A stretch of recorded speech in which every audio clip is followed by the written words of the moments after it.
Hello, everybody, and welcome back to day number 2 of the Hearthstone PAX East Major presented by the One Nation of Gamers, brought to you by GEICO Gaming and Video Game Voters Network. My name is TJ, or also known as Leftcaster, and I am joined by That's Admirable, aka Rightcaster. Admirable, how are you doing today? I'm doing fantastic. I actually just woke up this time, unlike the StrifeCro meme that I usually make of just waking up.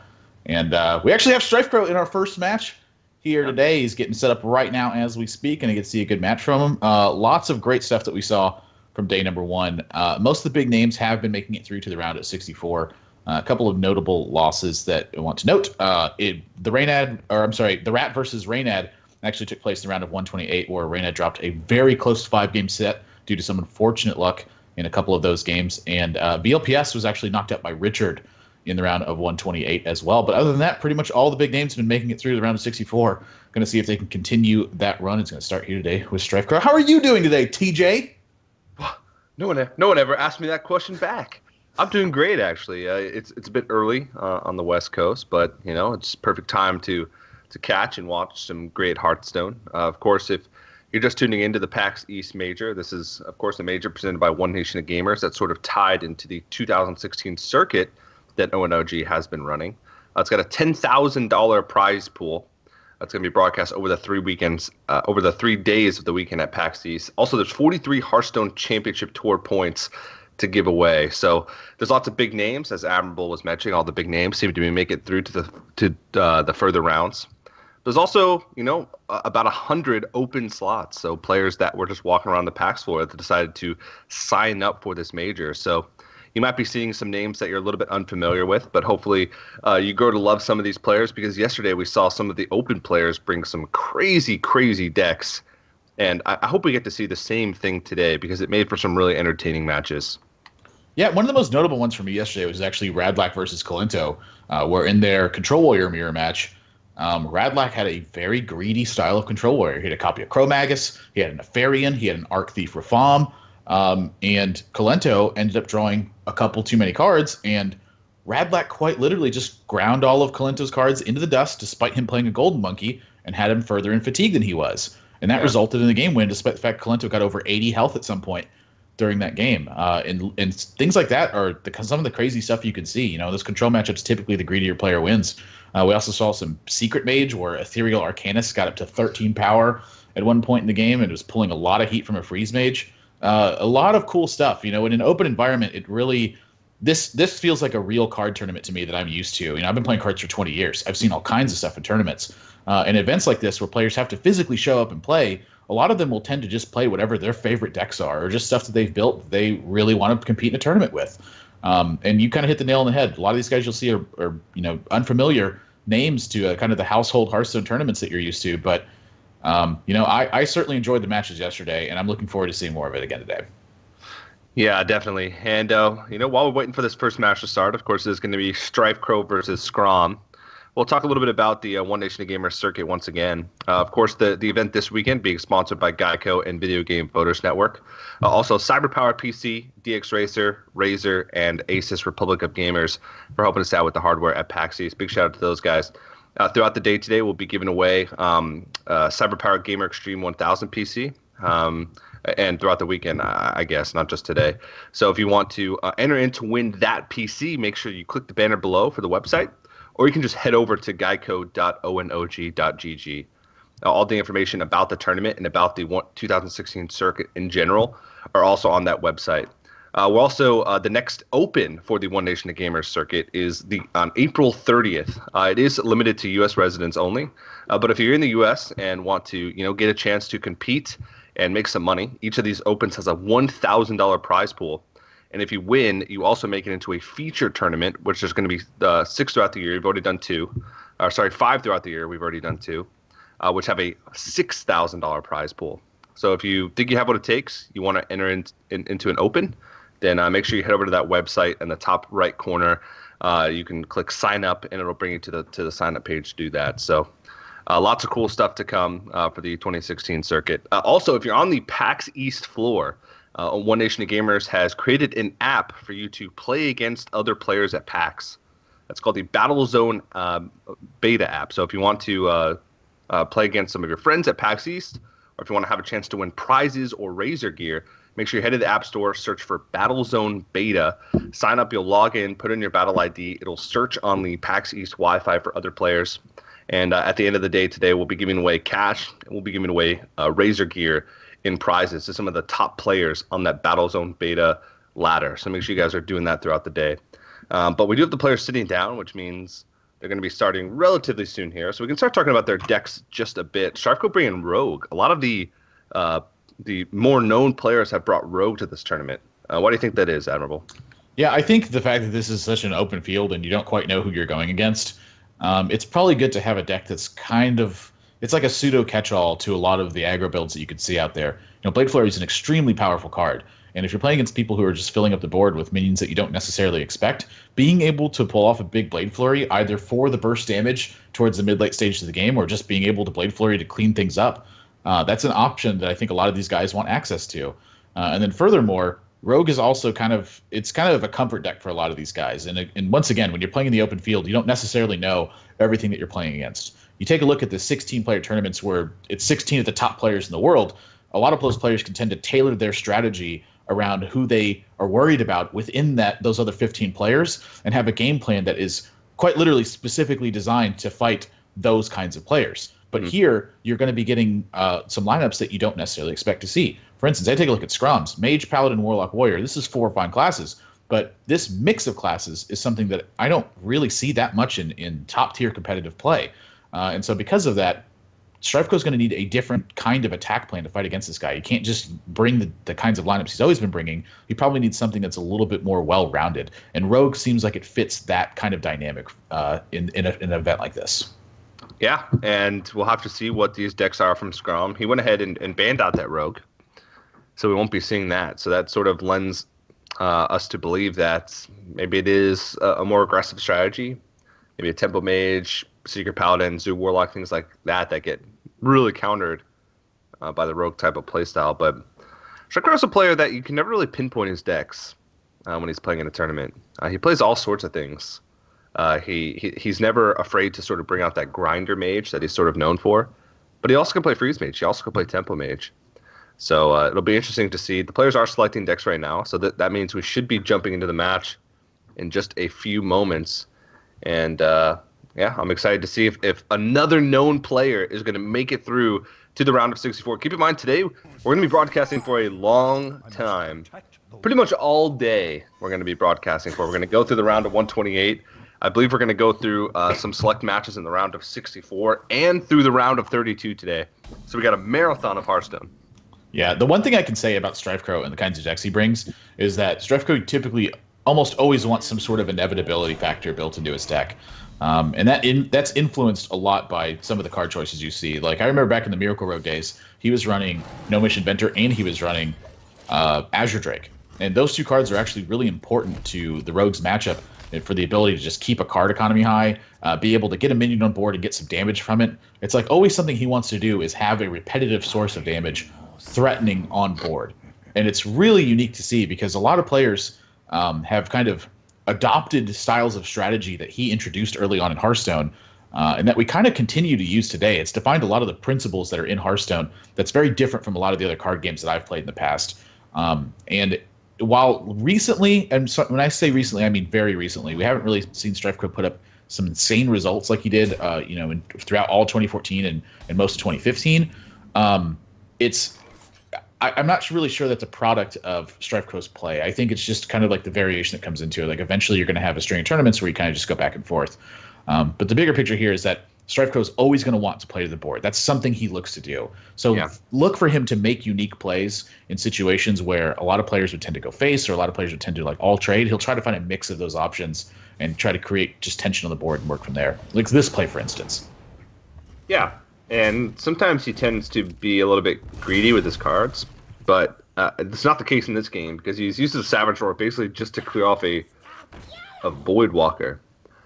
Which is interesting, considering he could have just hero powered it down, left it at 1 health, and then had a decent swipe target going into the next turn. But I think he was setting up for maybe a Keeper of the Grove turn. Yeah, he looks like swipe was just not on his mind. He's always thinking ahead too. So in this situation, he's probably thinking, well, Next turn, I'm going to play Keeper of the Grove, and then hopefully bait out an Implosion, and then the turn after that is when I can use my swipe. Yeah, just very unique play from him. Just all along his career. Speaking of his career, StrifeCro, by the way, $42,000 in cashes over his career. Looking at first place at Seat Story Cup, the very first one, Tavern Takeover 2, G2A Hearthstone Masters, Kingwood Charity Christmas 2014, Pinnacle 2, and the Team Archon BlackRock 2v2 Team Brawl. So a lot of first places on his resume, but again, most of that was kind of sprinkled throughout 2014 and 2015. Late part of last year, he was a little bit quiet. Yeah, and that seems to be normal. Late part of last year is sort of when they announced the Hearthstone Championship Tour for this year. It's when a lot of players who weren't competitive started to make the switch over to being competitive.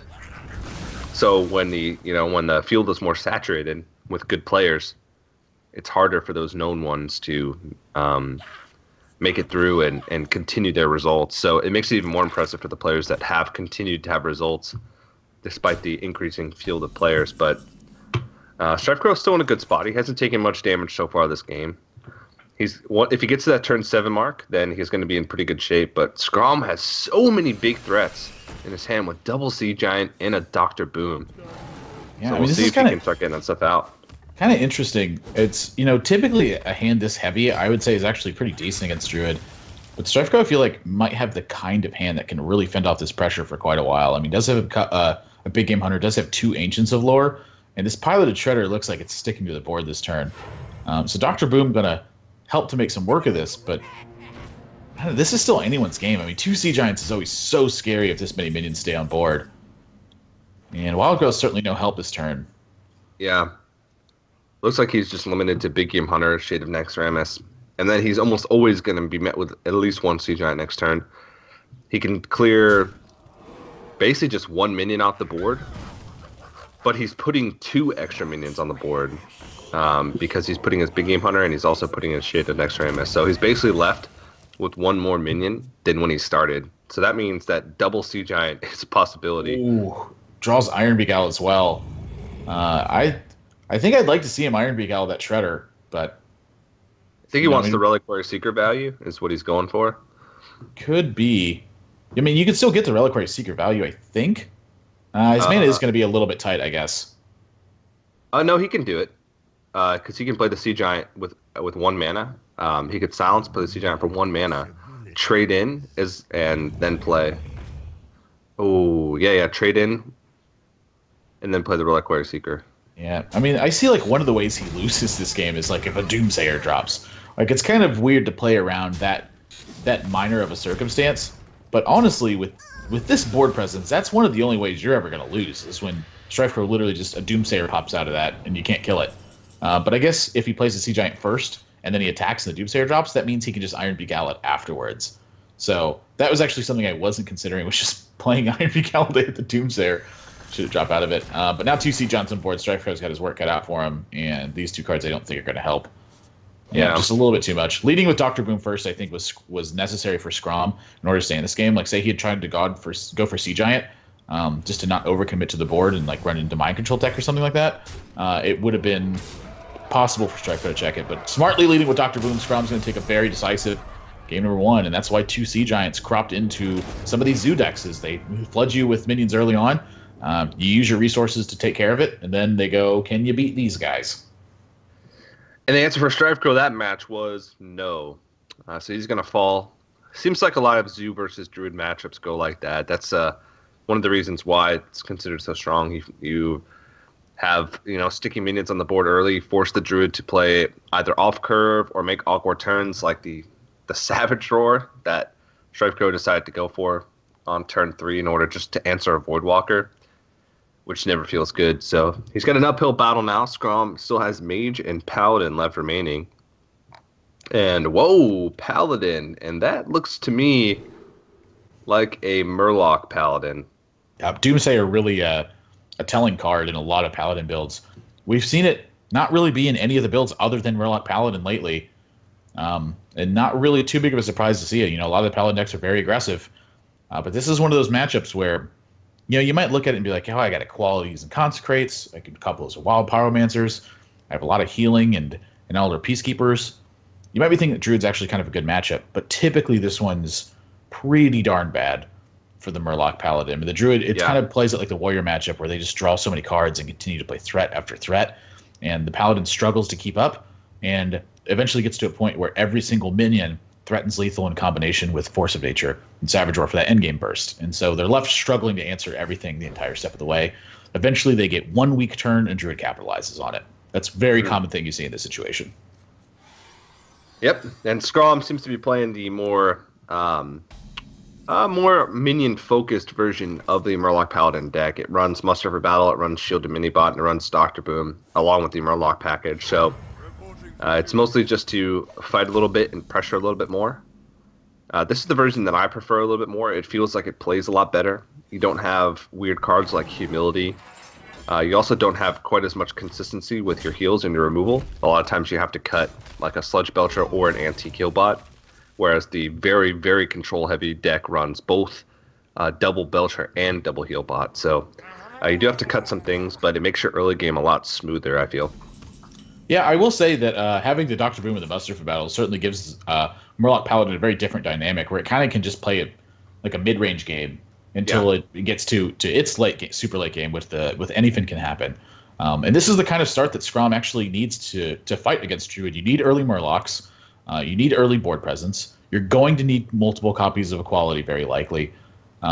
Dr. Boom, it's a heavy-hitting card. I mean, this Chalky, coming into North American Championships, said if you are not playing a copy of Dr. Boom in every single one of your decks, you're just making a mistake.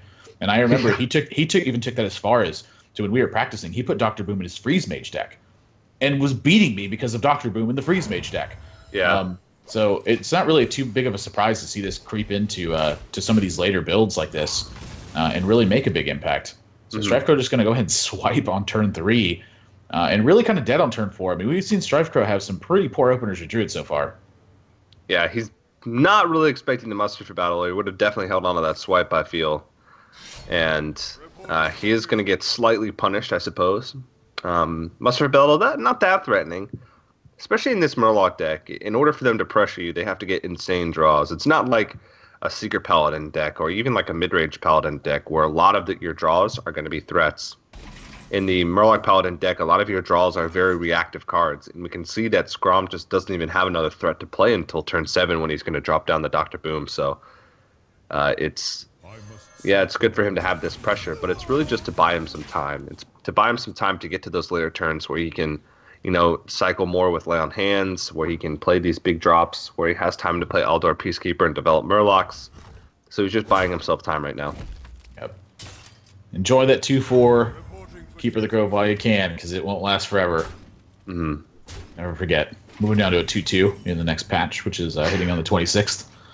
And StrifeCro, a couple of good options here for him. Did tempo out this Keeper of the Grove just to get something on board to start checking. I mean, if you just let these 1/1s continue to deal damage, it eventually adds up to quite a bit. And I think that's part of the purpose of this card, is not only to occupy resources, but to get a little bit of chip damage here and there, so that when you actually get to your anything can happen turns, it's a little bit easier to burst your opponent out. You don't necessarily have to have all of the Murlocs have died this game for it to be a big impact. And so that's something StrifeCro needs to take into account, not necessarily as a priority, but something he's considering every single turn, is what these 1/1s mean for him. It looks like he's going to go in Ancient Allure, which I actually kind of like this play the best. I mean, he could have just dropped his Druid of the Claw, but I think right now his hand is lacking some options. Yeah, and he also has Living Roots. So next turn he's got a decent play lined up with a 5-drop plus Living Roots. And getting him more options is a decent choice. Now he has Azure Drake plus Living Roots, which is 3 damage, which could take out, a second War Leader. It could also take out an Eldar Peacekeeper. So there's lots of options now for StrifeCro moving into his next turn. So innovating out the Ancient Blow, even though it's going to delay his combo, he still has decent turns lined up. Sylvanas is an interesting one. It's the second time I believe we've seen it in Druid this event. We kind of touched on this. A lot of the pro players, they're going to play decks that are a little bit more comfortable and stuff that's a little bit more well-rounded. And Sylvanas is certainly one of those cards that comes to mind. It's just kind of a strong card in a lot of your matchups, and if you're fighting some stuff you don't necessarily expect, it's one of those cards that can pull a lot of heat from your opponent and really put some presence on the board. Looks like he's content with Druid of the Claw and Living Roots. But yeah, second thoughts. StrifeCro always has second thoughts. He's a player that always makes sure that what he's going to do is going to be the right play. Yeah. Sort of similar to Colento,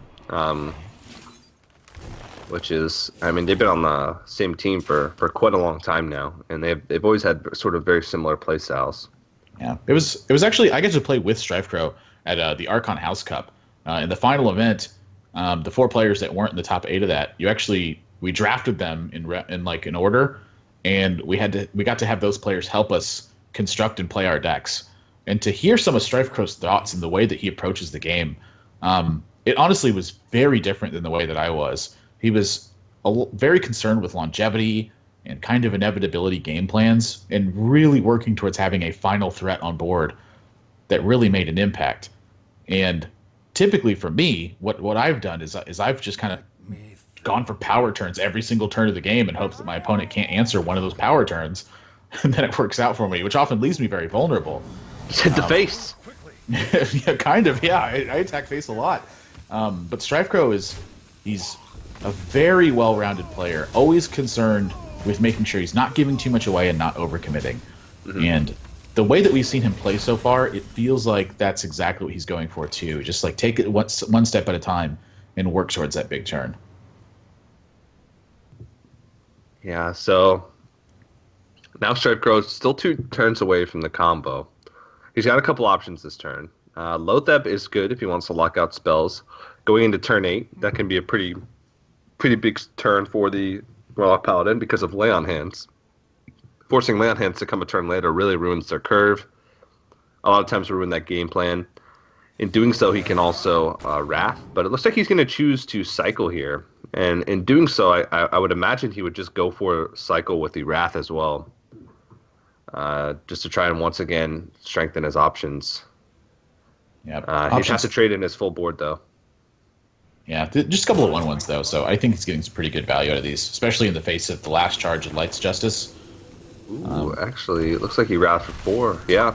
Wow, very interesting. Okay, so this is obviously a concern for the fact that he's got combo in his hand already. Wants to put Skrom in a position where every single minion is going to try to threaten lethal. And if you take a look at the size of his minions, Pilot Shredder is the smallest one, and at 4/3, if Skrom's at 20, it's going to threaten lethal. So that was, I believe, his goal with this play, was to get him in that position. And this is actually looking like it's going to pay off very well for StrifeCro. Didn't need the extra card. Now he's attacking for 4. He can stick Lotheb down and have Force Nature Saboteur as the follow-up, and that actually might spell the end here for Skrom. Yeah, now he's going to get locked out with Lotheb. He's not entirely locked out, though. Does have Wild Pyromancer to couple with that. So Wild Pyromancer quality going to be the turn here from Skrom. And StrifeCro going to have to reload the board once more after that and hope for the best. This play, I think, was good by StrifeCro. It did force Skrom to have Wild Pyromancer in Equality. Equality and Consecration would not have worked. Yeah. Just gets a little bit punished this time. 2 Piloted Shredders back behind, though. That's a good turn. You want a sticky minion to follow up, and now StrifeCro knows that there's actually no equalities left for Skrom. He used 1 early on to clear off that Ancient of Lore. So now it's going to be kind of tough. He does have Wild Pyromancer and Consecration, which will clear out these Paladin Shredders, but still has to deal with whatever's going to be left behind. Can True Silver Champion down one of them. But this one's going to come down to the wire. Skrom's getting very, very close to being able to be comboed down. Yeah, also has Old Murkai in hand to potentially handle these threats. He's going to start this Consecration. I mean, he could also just get really lucky off the Shredder drops. We're going to have to find this out.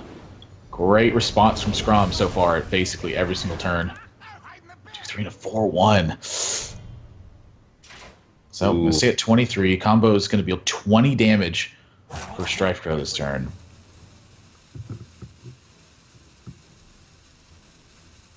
Unless... So falls to 21. Actually, if StrifeCro picks up an Innervate, I believe he's won this game. Or Living Roots. He doesn't have any copies of Living Roots left, though. No, it'd only be 20 damage. Oh, yeah, you're right, actually. He killed the 4 attack minion instead. Yep. So, still a little bit off, but... Early morning casting. Yeah. Oh, baby. Ooh. Well, still a great reload for him. This is kind of the last one he's got left, though. I mean, if Skrom can just deal with this push and can stay at a reasonable life total, I think he might have this game, but he's a little bit far behind. I mean, how does he deal? He's no qualities left. The only way to deal damage in his hand is actually Old Murkai and Murloc War Leader, which if he trades off to Sylvanas, he's losing a guy. Yeah, and right now he's only played 2 Murlocs. I think it's just been 1 Bluegill Warrior and 1 War Leader. Let me think. So anything can happen. Would only summon 2 Murlocs, I do believe. And it would just be a 4-attack Murloc and a War Leader. A 4-attack Bluegill and a War Leader. This is looking rough. Rough to say the least. Go to 21. 21 still leaves him dead to combo. Move quickly. Yeah, but it's looking like he may give up the Murloc War Leader here. Yeah. I mean... Oh. Alternate plans, it looks like going for face and... Oh, he was trying to give over the Doomsayer. This is a really smart play from Skrom. And now it's a 50% chance to just kill the board. You get him to the 3-3. Oh, wow. Great play from Skrom. If Skrom gives over the 3-3, he knows that he's dead to combo. So this was the only play he could make to actually keep himself alive this turn. It was only 50% chance, but that's an excellent spot from Skrom. I'm actually really impressed with that.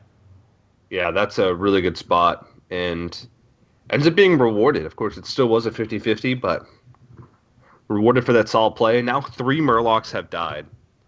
So that means 2 War Leaders, 1 Bluegill, or sorry, 4 Murlocs if I said 3. 1 Bluegill Warrior, 2 War Leaders, and 1 Old Murkai.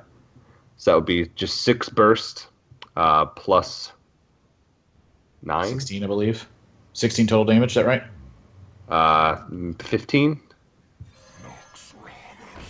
Yeah, I think it's 16. You get... Yeah, no, it's 15. 15, you're right. I was counting Old Murkai as himself for Murloc. Yeah. StrifeCro actually going to tempo up Big Game Hunter here, too, and I don't really blame him. I mean, this is kind of the final push he can make. I mean, his hand is pittance at this point outside of the combo. Like, he doesn't have any other way to develop the board. And once again, Skrom at a spot where... I mean, I think he's just dead. Anything can happen, clear out the Big Game Hunter, but the stealth from the Shade actually ensuring that StrifeCro's going to get this combo damage. Yeah, there's no way out of this one. There's no way to play around combo. So you just have to sort of go for it at this point, it feels like. I mean, anything can happen. I think it's still the best play because it puts the most power on the board immediately. And that way, if you draw into a second, anything can happen. You win if StrifeCro doesn't have combo the next turn. But it's going to opt for, Big Game Hunter after BGH is played. Knowing that you can't play around combo, can you play around One Piece? I don't think you can. I don't think you can really... I mean, I think at this point he just has to ignore it and hope that StrifeCro doesn't have those cards in his hand. It does show the Dr. Boom, though. It has some information that he might have wanted to conceal from StrifeCro. You know, that's a big one to find out when you're playing against this Anyfin deck. StrifeCro, pressure at every step of the way, and unlocks this key Force Nature Savage Roar turn that Druids have been using for 2 years and counting, but that's stopping on April 26th, thank the Lord. And counting for 3 more days. Look, it's happening still. TJ, StrifeCro ties up the series 1 game apiece. I'm going to still put it in my deck. You're just like, Force Nature on turn 5, and they're like, I don't have any way to kill these Treants. He's like, yeah, double Savage Roar. GG. There you go. 26 burst. Well, that's StrifeCro tying up the series 1-1. And Mage left for both players. I can imagine they're going to be different Mage decks if I had to take a guess, but we never know. Still could be double Tempo Mage. StrifeCro has the Warlock, and Skrom still has that Murloc Paladin still left remaining. So still anybody's game. We still have yet to see what type of decks the rest of the lineups are, so it's hard to really tell. And Let the games begin. Still hard to tell, but looks like a Freeze Mage at first glance.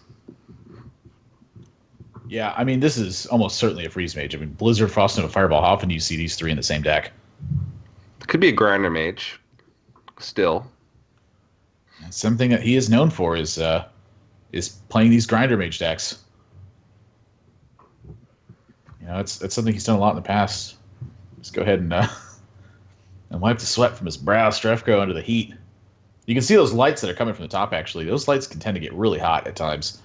I've stood under those in a studio for 42 episodes before of something. And boy, did they get hot. Of something.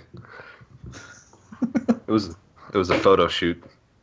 You know that George Costanza pose? Where he wants to take the seductive photos for his fiance? Yeah. Yeah, I was doing one of those. Google them, they're there. Or Lumberjack magazine. All right, well, this is looking like it's going to be just a classic Torch Freeze Mage. So I say classic, but the Torch Freeze Mage list has only been around for like 2 months. No, it's a classic. It's been around for as long as you can remember. 2 months ago. Yeah, this is a matchup that's really interesting because it kind of pans out the same way as the combo Druid versus this matchup, where I feel like anything can really delay for a long time, but eventually StrifeCro is going to find one of these turns where he gets a massive amount of burst. Yeah. So Skrom is going to be looking actually to try to pressure StrifeCro at some point in this game, but look at this opener from StrifeCro. He's got 2 Mad Scientists and an Acolyte of Pain. He's got plenty of stuff to fend off these little things that Skrom is going to put in the way, and that ends up playing in StrifeCro's favor so heavily in this game. I mean, it feels like he's got all the time in the world to make this happen. Yeah, and Torch as well. So he's got ways to deal with like a Murloc War Leader or even Wild Pyromancer if he wants to throw that out. So lots of options here. Gonna opt to trade in the Mad Scientist as early as possible. That's basically card draw. It's essentially pulling a card out of your deck, so it makes it less likely that you draw into a secret, which is dead in the future turn. So he does pick up a secret on that turn, which I'm sure he didn't want to see, but still decent. Yeah, making good use of the Doomsayer here. Only 1 draw going to be available from Acolyte. Curious if StrifeCro is actually going to send this Mad Scientist out to die to the Doomsayer or not. Does he value pulling the secret from his deck more than he does having access to that 2/2 later on? And if he doesn't play it, that'll feel very StrifeCro to me. Yep. I know a lot of players who play this. Like, I've been in a situation, I've practiced with Firebat and Purple before, and they just go for it. They just pull all the secrets out of their deck. But at this point, StrifeCro actually has seen he's drawn 2 of his secrets naturally, and that actually may influence not playing the Mad Scientist a bit. But I think a heavier influence is that StrifeCro just really wants a 2/2. Yeah. And now, if he plays Ice Bearer with the extra 3 mana, then it means he won't pull a secret out with this Mad Scientist, with his second Mad Scientist, which would actually give a lot of information over to Skrom. He would know that, hey, there's an ice block in your hand. So he's going to sit in a ping. Yeah. Never hiding his emotions when he plays. You can see him kind of whispering to himself, like, "Gosh, really? I drew 2 extra secrets this game? Ah, never lucky, man." Did I lock the door on my way out? I think I turned the light off. Oh, man. I guess it's a hotel. It don't matter too much. Now, Blizzard looks okay here. I mean, this is a matchup that, in terms of like the actual gameplay, I'm not really sure what you do in a lot of situations. What I do know is I've watched this matchup happen probably about 40 times, and the Murloc Paladin just does not win very often. I mean, they need a pretty good lineup of cards, but StrifeCro has got a pretty poor hand. I mean, there is a very limited amount of options in this board state. His Ice Block is his secret down right now. We can tell, but the Ice Block in his hand is not playable. I'm just going to torch it up. Wants to save that Blizzard for a better time. Even going to ping off here and just start attacking with his Mad Scientist. Wow. So he's increasing the risk that he draws a dead card, meaning the second Ice Barrier, by not cashing it on the Mad Scientist. But he's willing to take that risk in order to keep alive the only minion that he has available to him to try and fight back just a little bit onto the board, maybe force out some type of removal from Skrom, but it's really not threatening. Yeah, does get an extra point of damage out of it this way as well. So, always willing to take that extra point of damage. Skrom going to take care of True Silver Champion. StrifeCro needs some card draw here. I'm thinking a big old Arcane Intellect. How about a second Blizzard? Oh man, it's like that. What do they call that? Pawn Wars. I'll give you Which one one? I'll give you one arcane intellect. How about a Blizzard? The Pawn Wars. You thinking Where Pawn Stars, maybe? Pawn Stars? Is that what it is? Where they Pawn negotiate in the pawn shop, where he Yeah. always calls his expert friend. That has, I actually have a friend that's an expert in ancient arcane Chinese figurines that helps summon either Blizzard or Arcane Intellect. So let me give him a call and just hang tight real quick. And then Chun-Li does like something really dumb, like get arrested for. I won't go there. you could Google that as well. Anti-heal bot from Skrom. This might be a little bit soon. I'm a little bit surprised by that. I guess Skrom realizes that this matchup's just not good. You need to pressure. The way you win this matchup is by pressuring. And he's going to go ahead and say, I value a 3-3 body more than I value that extra heal that I'm going to get from it. So he is, I mean, he's sort of just playing into StrifeCro's hand. He doesn't know it, but StrifeCro's hand is basically just all, it's awkward. It's just all AoE and removal. StrifeCro is happy to see a multiple targets for his Blizzard to actually get use from it. So, and now once again, not using the heal, but Skrom realizing that he needs more cards, he needs more options, he needs to get to that anything can happen a lot quicker than he has so far. So, making sure that he draws into those. Yeah, Skrom actually playing this matchup the way that I think you need to play to win. If you just hold back for all your healing, they kind of burst you over the course of 2 turns. And if you can heal twice over that, it usually takes about 3 turns. And so I don't necessarily think this is a waste. I think that he's just trying to go for the pressure. And the pressure's probably a little bit better. Like if he gets to 2 anything can happen turns in a row, StrifeCro really hasn't been drawing that many cards or doing that much. This could be his major threat, and then couple that with the True Silver Champions he has in hand, he's got another 12 damage over the course of 3 turns with those True Silvers. So this is really going to start coming very quickly, and remember, he played a Murloc early on. He's got the 2 Consecrates. I mean, he's kind of got all the damage he needs to really make this happen. All that Paladin damage. It's not much burst, but over time, that adds up.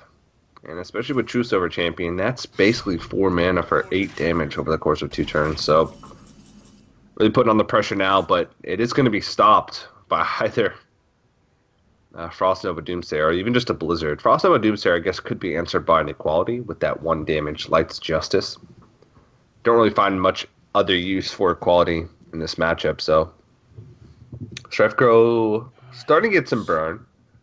Not really enough to point it at the face. In this matchup, you sort of need Alexstrasza to start pushing because of the amount of heals. Even with 1 heal bot, 1 land hand used, there's still the small heal from True Silver Champion. There's still possibility of a 2nd heal bot. Definite possibility of a 2nd lay on hands. So you got to be careful with how you throw out your burst. Yeah, Frost Nova going to delay this just a little bit here, but man, that Emperor Thorson is always so threatening. I mean, that has to be taken care of. Yeah. And in order to take care of it, he has to use either Consecration and True Silver Champion and take the extra damage, or Equality Consecration, which reduces his own board to 1 health, which means a Blizzard is going to take this board out. 2nd Blizzard is going to take this board out relatively easily. Yeah, I'm just going to go with Quality Consecrate. Cannot blame him for that one. And just go to Solemn Vigil. Dig for so the rest of those Murlocs. Maybe a 2nd anything can happen as well. And keep pushing. 2nd lay on hands gets drawn. Could maybe buy him a little bit of time. StrifeCro finally picks up some more card draw here. He's been operating on just the top card of his deck, and this deck is built to draw extra cards. Oh, that's starting to put some pieces together here. Picking up some burn. I'm curious to see whether or not he's going to use the Blizzard here, or if he's going to use the Frost Nova Doomsayer. He might even just ignore the board, kill off the Murloc War Leader, and maybe start throwing burn, but he just doesn't have enough yet. He's got 12 from the Fireball and the Roaring Torch, and then just 7 from the Frostbolt Iceland, so it's only 19 bursts that he has right now in his hand. He still needs quite a bit more help before he can start pushing to win.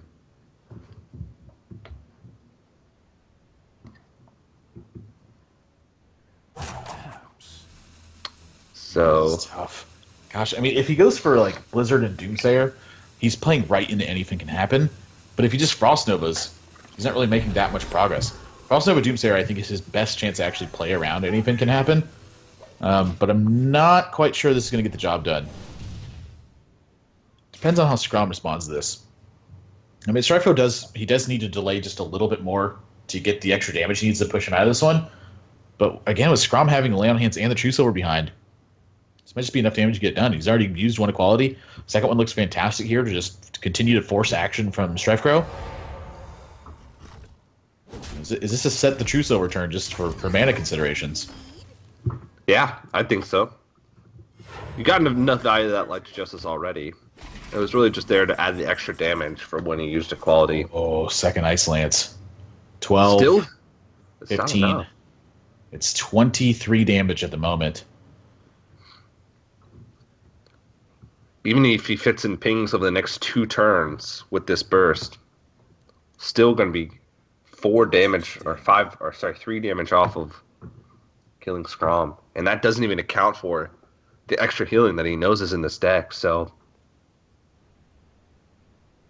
StrifeCro needs more time, but can he buy himself more time? He's going to need Landro Calrissian to give him some more time. Skrom has played, it's 3 Murlocs so far, right? It's been 1 War Leader, Murk-Eye that's on the board still, and Bluegill Warrior.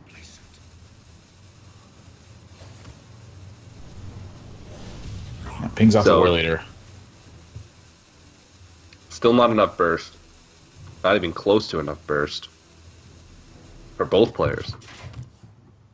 So it's just a stalemate for now. Yeah, but Antique Healbot gets drawn. I think that Antique Healbot may have given Skrom a pretty big lead at this point.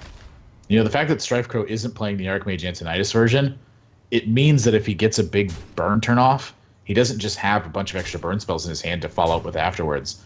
You know, this Freeze Mage deck, you hear about how the Archmage versions even operate on limited damage.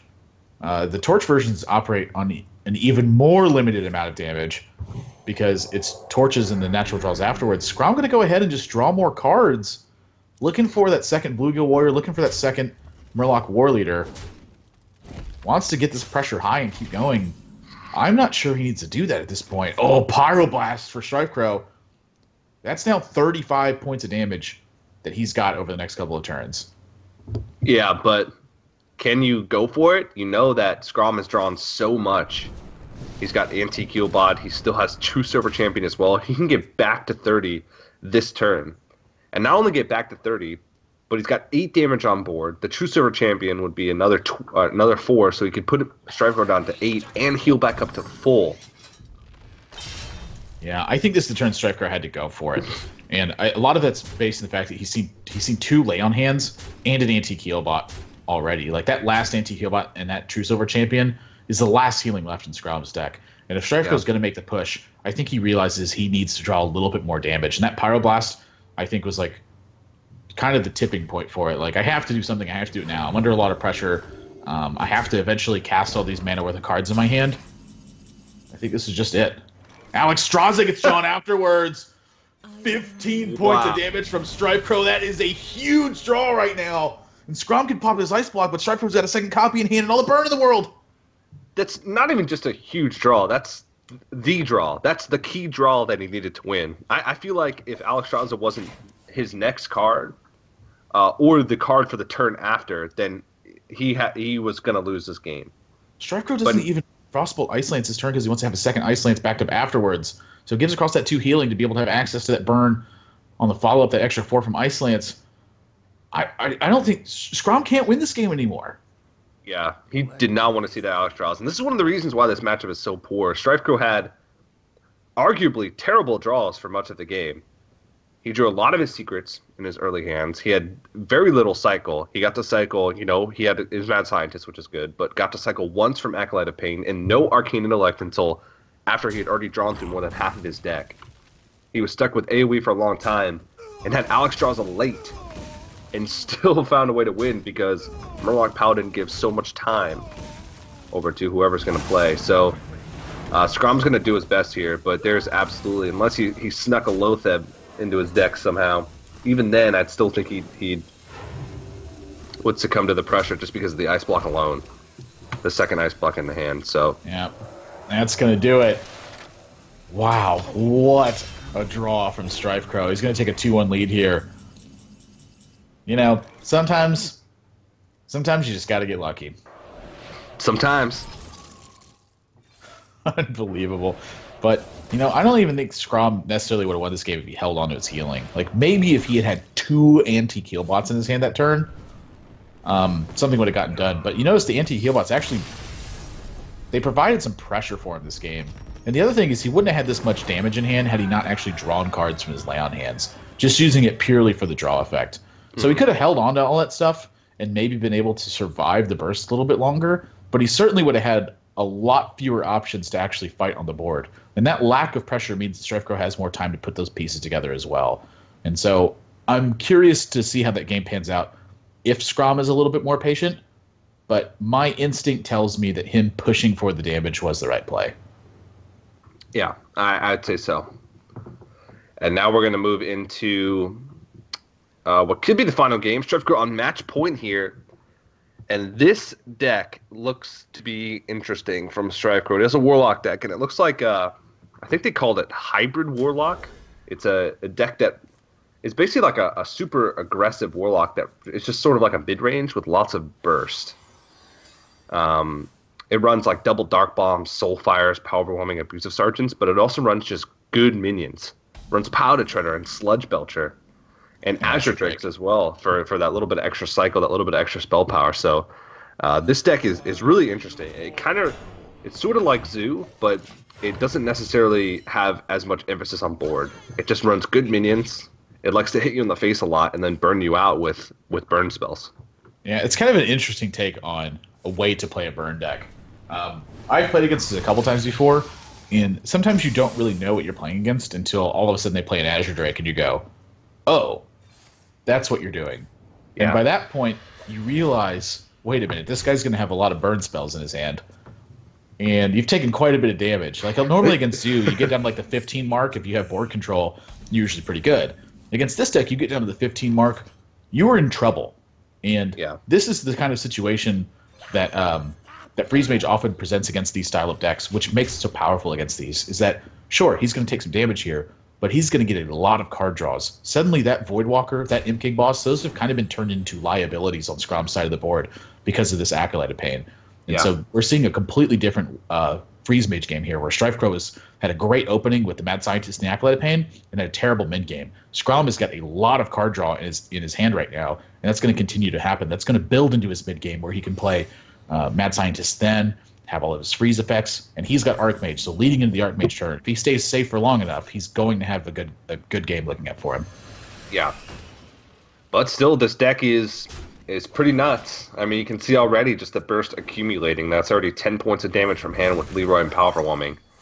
I mentioned it earlier, this deck usually runs double Dark Bomb. A lot of times it runs double Soul Fire as well as double Power Overwhelming. So the amount of burst damage you can do from hand is just ridiculous. And with strong minions, it can also pressure you out. But Skrom does have a decent hand. He's got some removal here. He's got some card draw. Also has the Frost Nova Doomsayer plus Blizzard. So just answers for days. And we'll see if StrifeCro is going to be able to overcome this. But right now it's not looking too good. Yeah, one of these key turns of Freeze Mage, Frost Nova Doomsayer on turn 5. StrifeCro doesn't really have a follow-up to this. Looking like it's going to be Life Tap and then rebuild in the coming turns. Boom. Oh, no. Oh, that's bad. Oh, Skrom rips Emperor Thor's. Are you kidding me? The best draw in his deck at that point. That's what you want to do. You want to be able to develop a minion right when you clear the board. And those two turns just completely changed.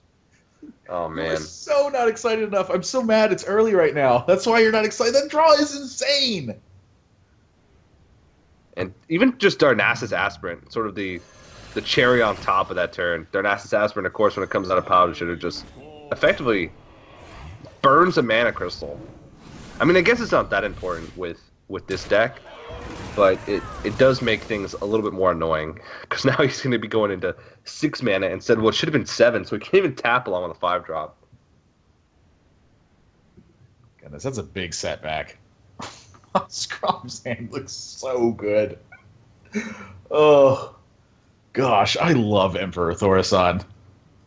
He can just throw out an Archmage right now. Well, he can, yes, but... I mean, he's... yeah, I guess he could Arcane Intellect this turn. I was going to say he doesn't have great plays across the board. I was going to say he can Archmage Antonidas plus Frostbolt and then Ice Lance, whatever comes out, and just basically put 2 fireballs in his hand. But he can also wait a turn. Flame Strike. I'm a little bit curious with this Flame Strike. I mean, he is at 33 right now. Does he really need to do anything? Yeah, there you go. Arcane Intellect, pick up some more options. You got plenty of time to work with. Ice Block and second Ice Lance drawn. The damage is building quickly. On turn 9, he has access to Archmage Antonidas, Frostbolt, Frostbolt, Ice Lance, Ice Lance. And turn 8 looks like it's going to be a big AoE turn. I mean, he could even just go for next turn, Archmage Antonidas, Frostbolt, Ice Lance, and then set him up for a 2-turn lethal with Fireball. If he taps his turn with double Fireball. Yep. But it looks like he's not going to tap, so probably going to wait a turn after that. StrifeCro thinking what's going to be the right play here. Yeah, I suppose Sludge Belcher. Azure Drake sort of puts most on the board, but it also plays a lot more into Flame Strike. I just don't think StrifeCro's winning this game. I mean, everything went wrong for him in this one. Skrom's hand is so good. Can you beat this? Just start throwing spells at the face. 3 fireballs put into the hand. All Skrom has to do is just start fireballing face. Yeah, 2 fireballs and Frostbolt next turn threatens lethal. So if StrifeCro doesn't find a way to live this turn, he is dead. Yeah. And he just needs to try and tap into Lotheb, I guess. But if he taps into Lotheb, then he has to pop the block also.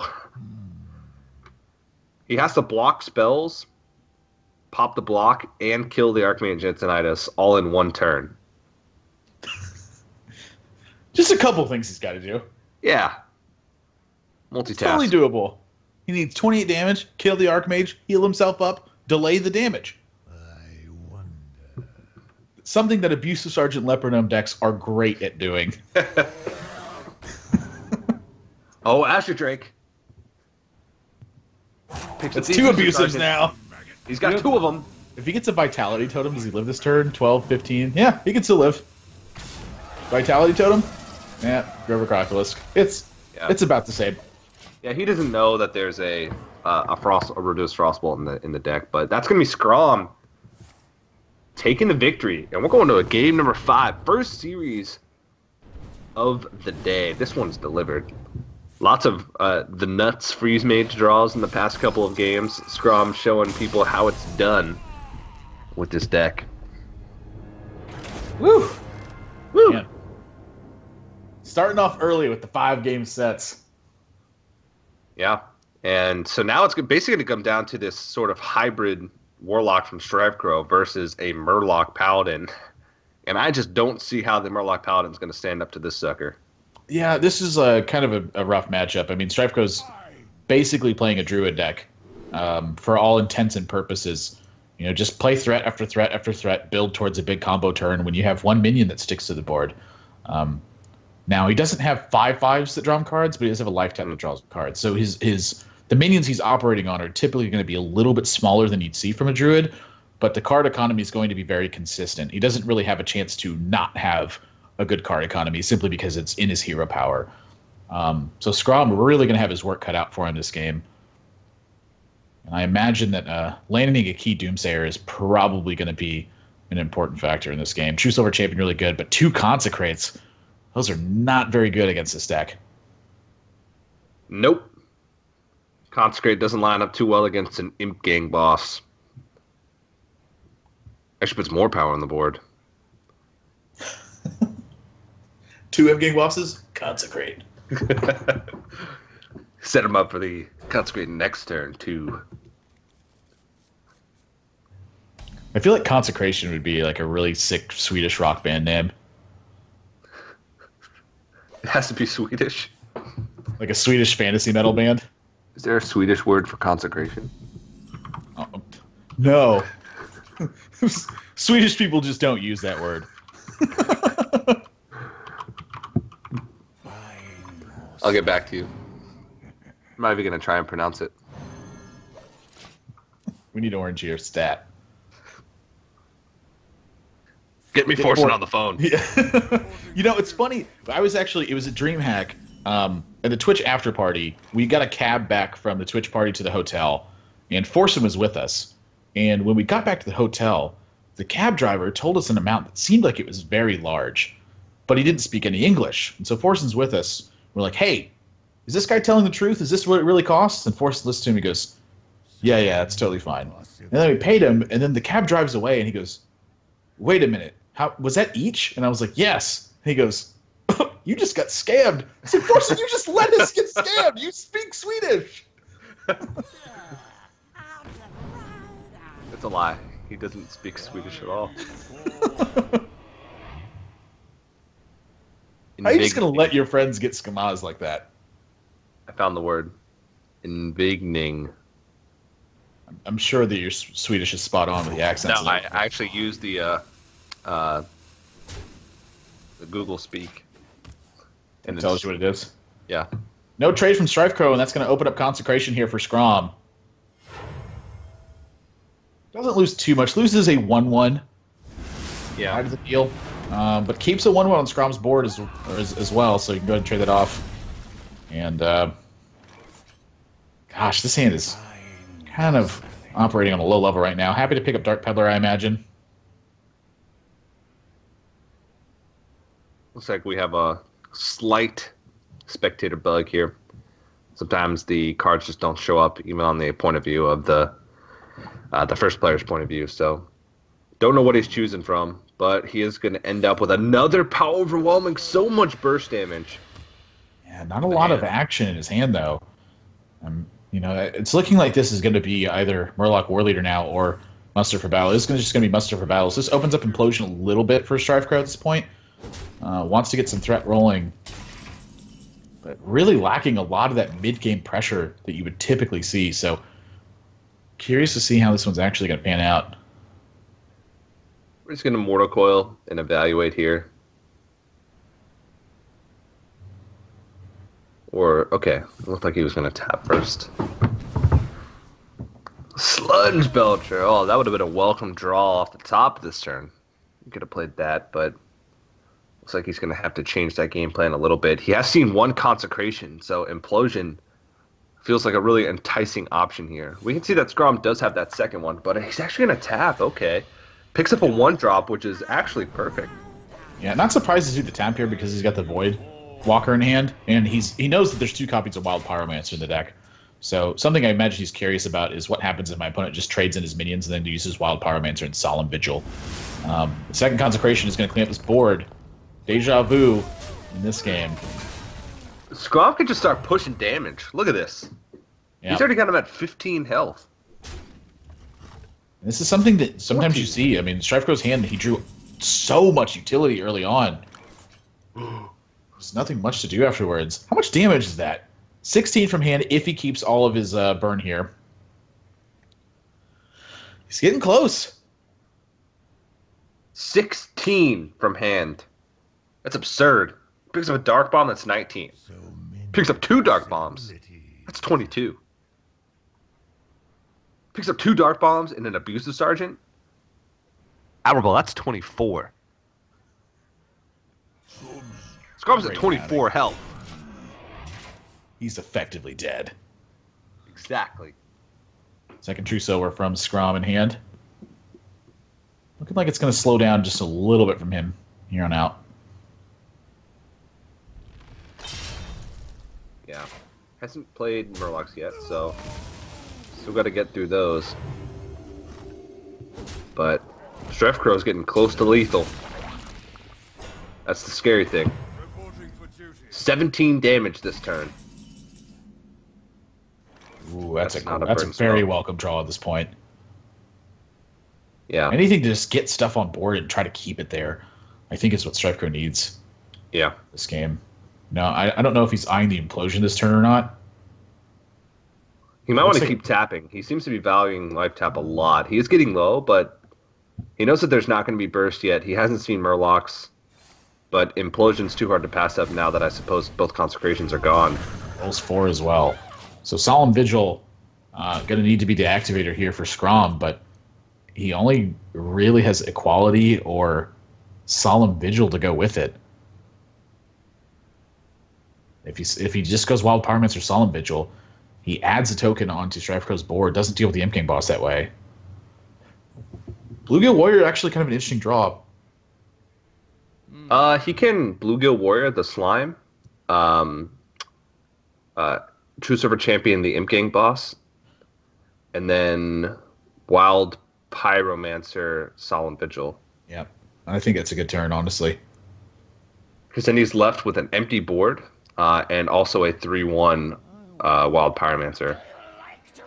Yeah, but he's just going to go with Equality. Don't mind the Equality here either. I think that's a waste. I don't know if it's a waste. I mean, if he's been looking at the way that StrifeCro's hand's been panning out, those 5 cards have basically just been stuck in his hand. Yeah, I guess, but he could have had a Bluegill Warrior. He could have been left in the same spot that he is now. Oh, he's got push damage. Oh, okay, yeah. I guess this works as well. Yeah, never mind. Not a waste. This allows him to push damage. Just given how low StrifeCro is, I suppose this play ends up being better. He does have lethal damage next turn from hand. Yeah, there's that Abusive Sergeant. But not quite. StrifeCro life taps, he's dead. Yeah. Well, he's dead anyway. True Silver Champion, Bluegill Warrior, and Murloc War Leader is 8 damage. Gotta have the mana for that, though. Oh, yeah, he's only at 7. If he life taps, he's dead. If he doesn't kill the Bluegill Warrior, he's dead.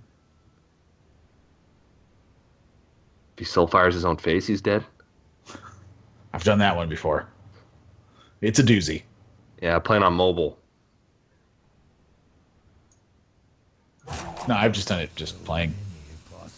Does StrifeCro have lethal going into next turn? The soulfires become 5 damage with the Azure Drake on the board. So that's 10 plus 8, so 18, 22, 24.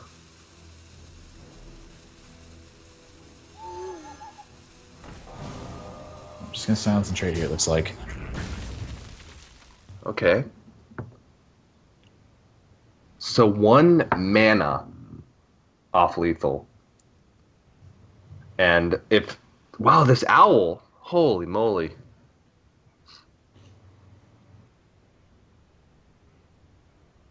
So the Ironbeak Owl means that even if Skrom plays True Silver Champion